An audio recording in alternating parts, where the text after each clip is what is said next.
سوچ، دکھ اور خواب ایک جیسے ہوتے ہیں اور وہ ایک دوسرے کے سہارا بن جاتے ہیں، لیکن پھر اچانک کہانی کا ایک نیا رخ اختیار کرتی ہے۔ ہینا کی منگنی اس کے کزن سے طے کر دی جاتی ہے، جو ایک زبردستی کرنے والا غصے والا شخص ہے۔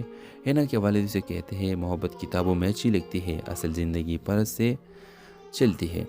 سارم ٹوٹ جاتا ہے مگر پھر ہینا کو ہمت دیتا ہے۔ وہ کہتا ہے یہ زندگی تمہاری ہے اور خواب بھی تمہارے، کسی اور کے خواب سے انہیں دفن مت کرو۔ ایک دن شادی سے ایک دن پہلے ہینا گھر سے نکل جاتی ہے، سارم کے ساتھ نہیں بلکہ خود کے ساتھ، اپنی شناخت کے لیے۔ آخری سین میں ہینا ایک اسکول میں بچوں کو پڑھا رہی ہوتی ہے اور سارم اپنی نئی کتاب کی تقریب اس کا تعارف کروا رہا ہوتا ہے۔ یہ کہانی ہے ایک ایسی لڑکی کی جو چاہت کے سائے میں خود کو پہچان گئی۔ یہ کہانی صرف محبت کی نہیں بلکہ خود سے محبت، خودداری اور عزت نفس کی بھی ہے۔ تیسرا مسئلے کے حوالے سے اپنے رائے کی اظہار لازمی کمنٹ کریں، ساتھ میں ہمارا یوٹیوب کا چینل سبسکرائب کرنا مت بھولیے۔ تھینکس فار واچنگ، اللہ حافظ۔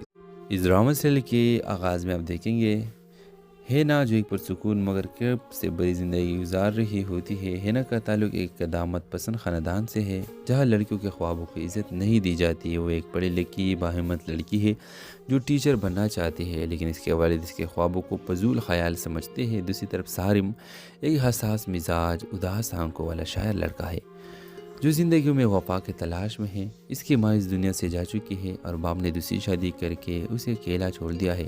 سارم اپنی شاعری اور درد کے سہارے جیتا ہے مگر اندر سے ٹوٹا ہوا ہے۔ ہینا اور سارم کی پہلی ملاقات ایک کتاب میلے میں ہوتی ہے جہاں سارم کے لکھی نظمیں ہینا کی دل کو چھو لیتی ہے۔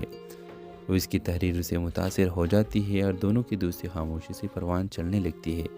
دونوں کو سوچ، دکھ اور خواب ایک جیسے ہوتے ہیں اور وہ ایک دوسرے کے سہارا بن جاتے ہیں، لیکن پھر اچانک کہانی کا ایک نیا رخ اختیار کرتی ہے۔ ہینا کی منگنی اس کے کزن سے طے کر دی جاتی ہے، جو ایک زبردستی کرنے والا غصے والا شخص ہے۔